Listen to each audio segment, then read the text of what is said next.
пациентке 44 лет. Скажите мне, пожалуйста, какие у вас жалобы и когда они появились? Ну, они уже, наверное, в течение года. Я болела первый раз ковидом, потом второй раз ковидом переболела. То есть через год повторился. И после этого вот у меня постоянно стал голос теряться. Да, но я еще работаю в такой сфере, что я много говорю, я педагог. А когда вот кашель присоединился? Кашель был всегда практически. Но сейчас он стал еще хуже. А что такое всегда? Сколько лет? 10, 15, 20? Нет, вот как вот ковидом вот стало. Когда Я еще аллергик. Аллергик И еще? у меня вот когда цветение, когда это есть зимой аллергия осень на тоже это? аллергия есть, да. А скажите мне, пожалуйста, вот кроме вот сейчас кашля, температуры, вот было, вы чем-то лечились? Вот появляется кашель, появляется там пропал, вы поднимаете какие-то препараты, антибиотики принимали?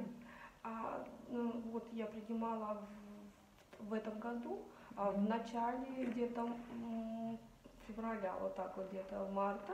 Так, что вы принимали? И потом антибиотики я принимала. Я их не помню какие, но сначала один, потом второй, нам ничего не помогло, и мы решили ничего не делать. Я ходила к лору.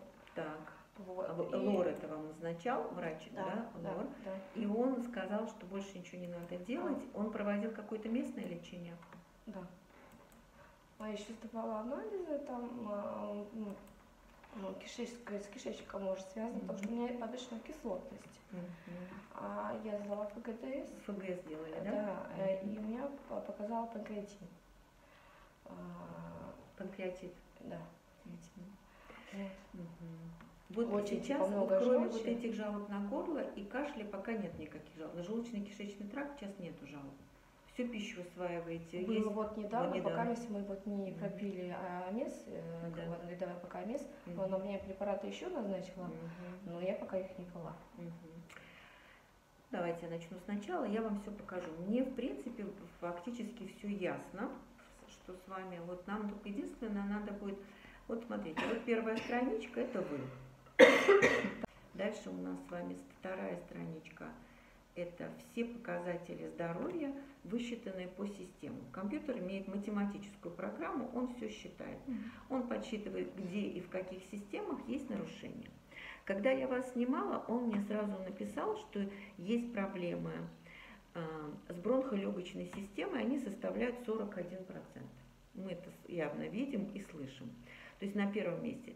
На второе, третье место у нас получается и пищеварительная система, и мочеполовая система, и эндокринная система. Все чуть выше 30, в пределах 38, 30 и так далее. И иммунная система 38, и органы головы имеется в виду, сюда же относятся все лор-органы и так далее, то есть все, что связано с горлом и так далее, тоже 34%. Все эти нарушения укладываются в показатель умеренные нарушения, то есть это выше 30%, и эти нарушения нужно уже лечить.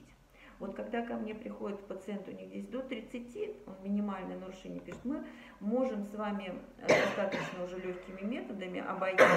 Здесь нужно достаточно серьезное лечение, потому что даже уже есть перегрузка лимфатической системы и снижение оттока этих токсинов, то есть их уже достаточно много во всех вот этих наших выводящих органах и так далее. Тем более, что вот я говорю, он мочевыводящую систему даже мне написал, что она тоже плохо уже выводит всевозможные токсины, накопившиеся в организме.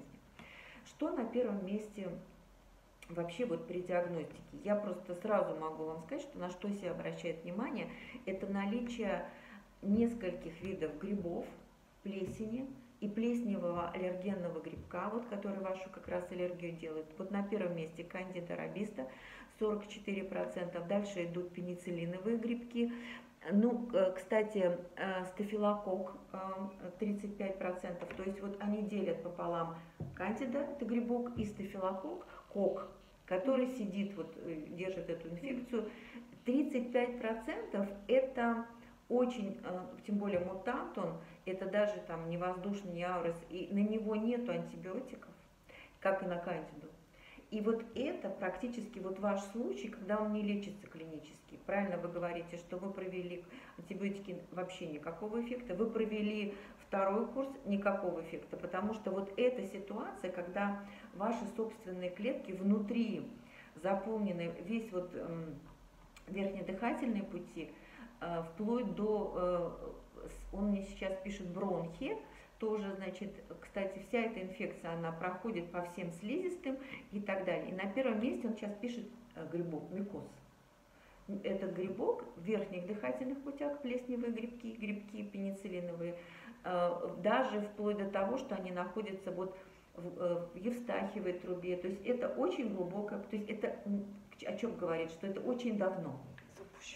Ну, потому что когда это все начиналось, то есть это не месяц, не два, как вы говорите, год и два это может быть, потому что вот когда он мне пишет вот такие на первом месте диагнозы грибковые, то есть он уже сразу пишет, что это фарингомикоз, микоз, все слизистые поражены на всех уровнях. И вот тогда возникает ослабление защитных сил организма, вот защитных функций, и наш организм не видит уже этого гриппа, и он с ним не борется. Он решил, что эти микробы будут жить у человека, у него не хватает выработки защитных антител, и вот здесь получается лимфоаденопатия, то есть вот эти все системы лимфатические, которые у нас там на защите стоят, лимфоглоточное кольцо, лимфоузлы шеи, они написано, что в них уже произошло, ну, настолько забились, что вот лимфоаденопатия он пишет как диагноз. Следующее, что компьютер нам показывает дефицит каких витаминов и микроэлементов есть.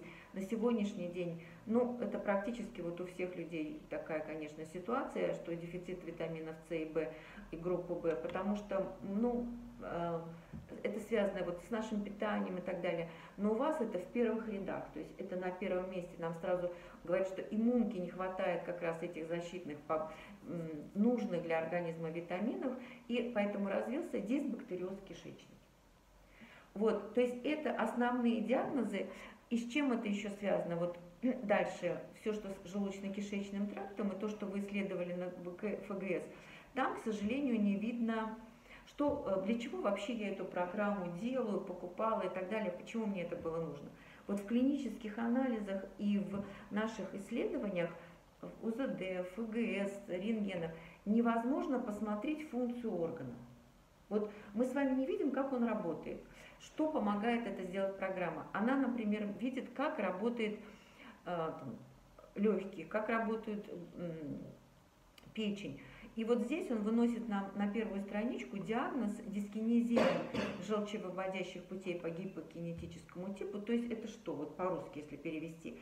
Это снижение перистальтики желчного пузыря и всех печеночных протоков и самого желчного протока по выведению желчи. Вот как только, и скорее всего, с этого вот начинался в желудочно-кишечном тракте проблемы, потому что это так отдаленно уже стоит диагноз, когда у нас не хватает желчи, у нас перестает правильно перевариваться пища, у нас перестают правильно вырабатываться соки, и желудочные, и кишечные формируются неправильно, и возникает вот этот дисбактериоз.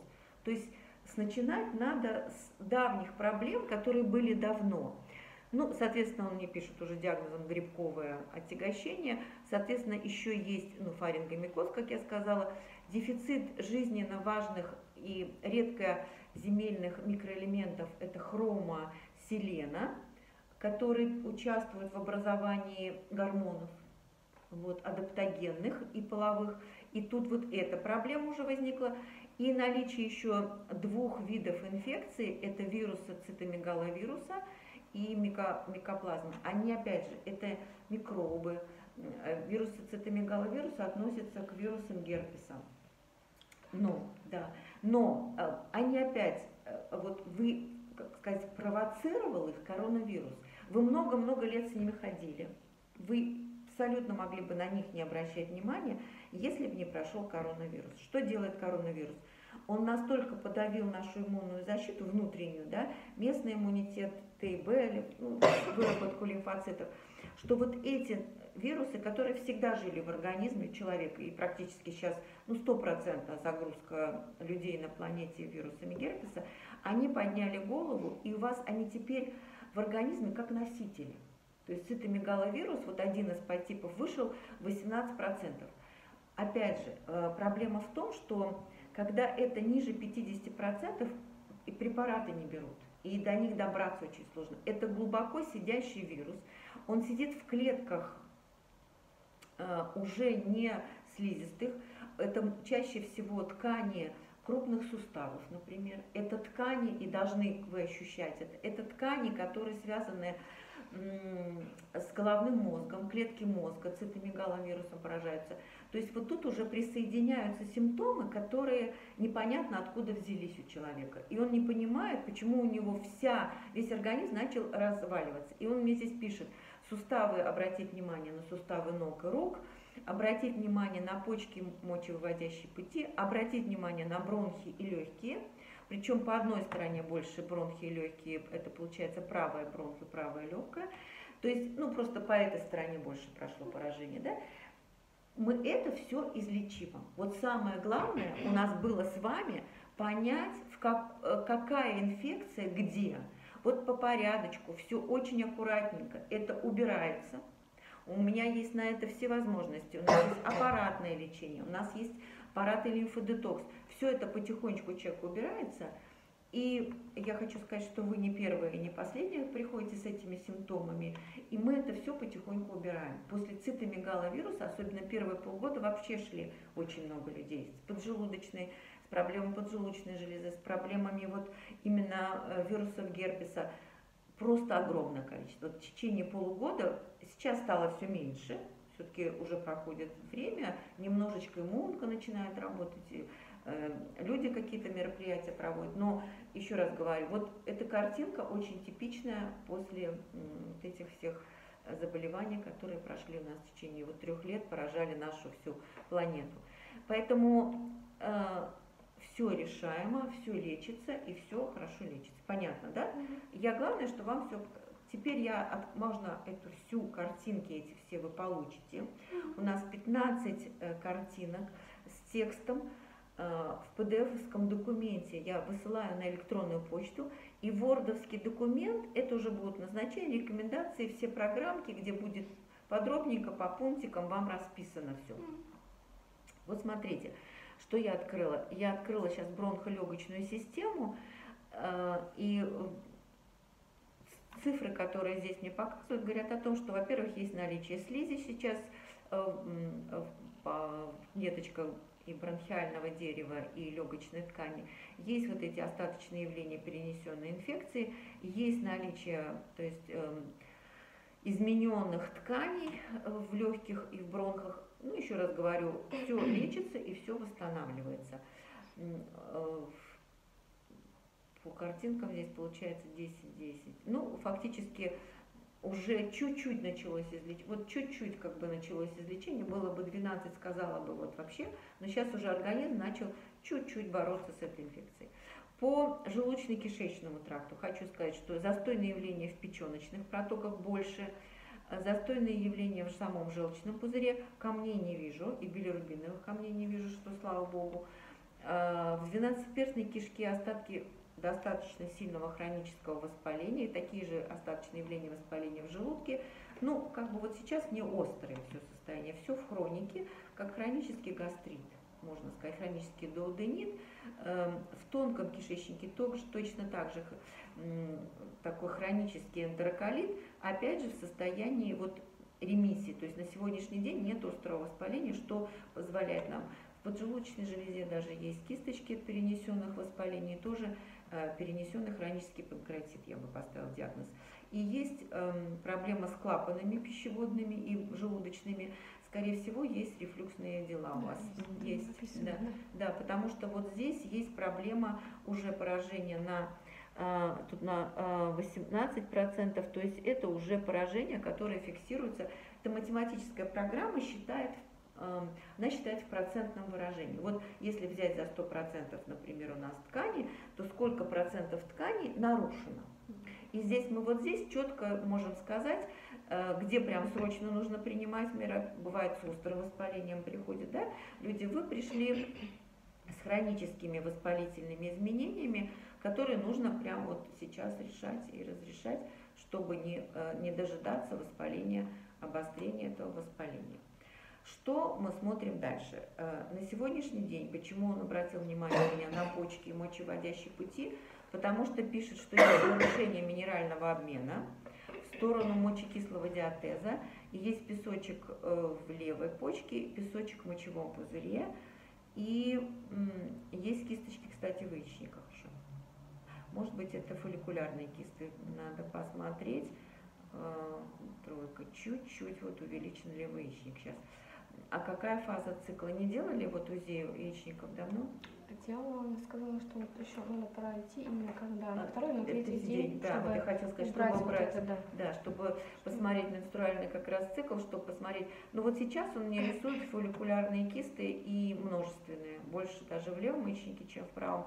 И здесь тоже надо смотреть по циклу, потому что тоже я могу сказать, да, потому что я тоже также могу сказать, нужно обязательно фазу цикла соблюдать, потому что это могут быть чисто фолликулярные кисты. Такое тоже бывает. Хотя я говорю, что он не пишет мне, не выносит это на первую страничку. Обычно, если есть поликистоз, все-таки мы диагноз... Ну, сейчас тоже, опять же, компьютер вот математически посчитал просто в процентном отношении. Есть сдвиг, есть нарушение. Я на него сейчас обращаю внимание. Дальше мы эти вопросы будем уточнять с вами в процессе лечения. По эндокринной системе, какие у меня здесь есть? Вот смотрите. Я пью. Это что вы пьете? 2008 года. L-тироксин. Могу вам сказать, что правая доля в принципе почти до нормы восстановлена, а вот в левой доле все-таки там семерка, все-таки она не на норме. Ну, это очень там маленький такой сдвиг. То есть не восстановлено, то есть есть гипотиреоз небольшой, то есть правая доля взяла на себя функцию, потому что там электироксин вы добавляете, а вот левая чуть-чуть осталась в гипотиреозе. Не хватает. Опять же, какую дозу вы принимаете? 0,75. 0,75, да. У меня просто она маленькая сама, да, сама не выдает гормон, поэтому... Просто еще по размерам маленькая, да?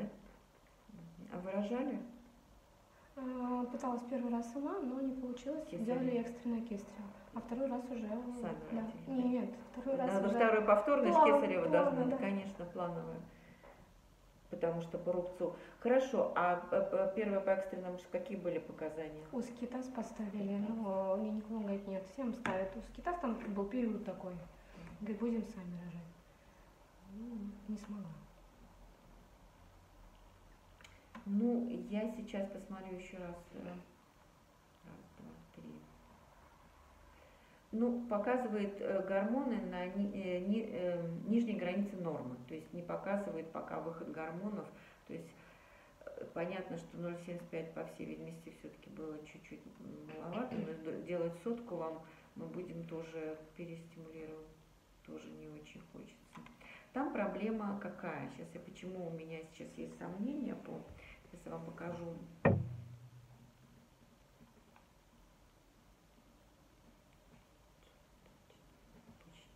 Он мне написал, что есть проблема еще со давлением, со скачками давления. Что бывает вообще? Иногда. Что бывает? Я не переничаю. Да, повышается просто. Понижается. Или понижается. Да. Пишут симпатоадреналовые кризы. Да. А вот с давлением проблемы связаны у нас с надпочечниками у вас. Прям четко, что это симпат.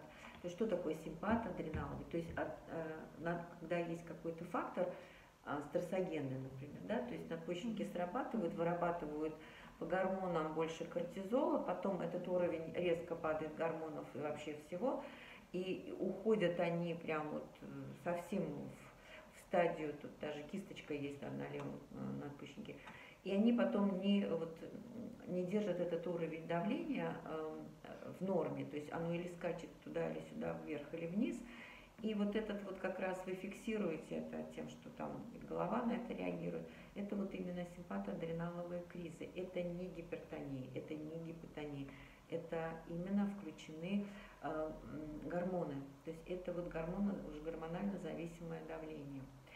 У меня еще гипофиз, я стою. Да. Вот. Там киста. В 2014 году. А что? У меня был увеличен. Увеличен. Да. Потом пересмотрели, нет. И нет, 3 раза. Пишет нет. 3 раза они меня проверяли, и первый, и второй раз. Первый раз вообще написали, что подозрение на этот, забыла, как болезнь это называется. Склероз поставили сначала, а потом поехали в хорошую клинику, там они убрали, они говорят, нет, как они так смотрели, вообще в другой стороне он, а это в другой стороне. Очаги, увидели очаг какой-то, да? Да, там склерозирование. У меня отнялись ноги. Ноги? Да, у меня отнялись ноги. Сейчас вам объясню все, да. что у вас связано с... я поняла. С позвоночником это связано. Вот смотрите, какая у вас ситуация следующая. Вот это у нас с вами картинка, на которой секторально показан кровоток к разным органам. Я ее специально вот зафиксировала и хочу вам ее показать, потому что она, видите, очень имеет разорванный такой характер. Вот не яичко такого, да, овального бы все. И вот тут проблема, я тоже сначала подумала, что все-таки это подвывих атланта. Нет, это не подвывих атланта, это снижение кровотока связано со связочным аппаратом в области первого сустава, первого-второго сустава, первого-второго позвонка, вот сустава первого позвонка, там нарушен связочный аппарат неправильно. Имеете в виду шеи? Да, в шее. Вот что-то там, может, травмы какие-то были? С чем смещение. Это? Смещение было. Оно с чем было связано? Была какая-то травма детская? Нет, не знаю, да, они мне тоже сказали, что смещение. Да. Очень сильное смещение на уровне, получается, вот второго шейного позвонка. И дальше как ступенечка. 48, 24, 25, 27. То есть вот такая ступенечка идет, да, этих дисков. И передавлен кровоток, идущий по больше, в принципе, это почти одинаково. Тут чуть-чуть больше по левой стороне, но это фактически получается, я взяла только позвоночные сосуды, общий кровоток, сейчас я скажу, немножко там другая будет цифра, здесь получается 30% и 30 где-то около 40 по левой стороне, 30 по правой стороне и 35 по левой стороне. То есть вот все остальные проблемы из гормональной системы. То есть вот у нас с вами гипофиз, гипоталямус, они реагируют на подачу кислорода. Вот. Это однозначно. И там сформировались такие пустоты. Вот он пишет мне, что это не опухоль все-таки. И это такого типа кистозное образование, которые там есть в гипофизе. Поэтому оттуда подача гормонов управляющих и ТТГ, то есть вот почему она сформировалась неправильно, маленьких размеров, то есть это произошло в очень детском еще периоде, это в раннем периоде, это вот не сейчас, не у взрослого человека. Дальше подача гормонов на молочные железы, гормонов для беременности, гормонов для менструального цикла. Вот этот весь сдвиг, он фактически, если вас проверять, да, то есть это надо было там брать эти гормоны, делать этот срез, там, набор этих гормонов, только там очень дорогой анализ. Мы фактически, погрязли бы в этой работе, в исследовании анализов, нам это с вами не нужно. Я просто вижу эту картинку, смотрите, он даже мне мастопатию пишет, не кистозную. Нет, даже вот в правой, в принципе, молочной железе есть маленькая кисточка. Маленькая, да. И, вот если бы было бы уже 12, я бы прям там уже била бы прям на бат, кричала бы, вот чтобы идите прям.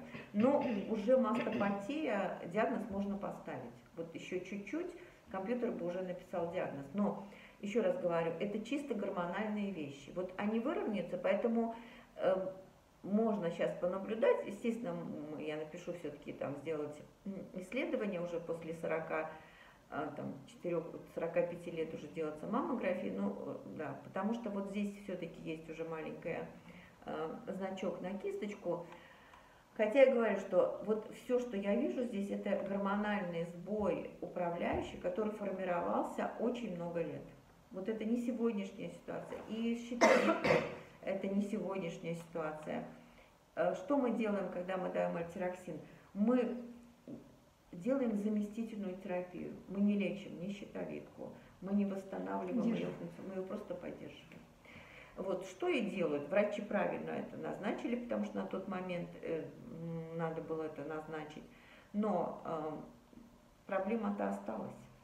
Ни ТТГ не выровнялась до конца, ни другие управляющие гормоны не выровнялись.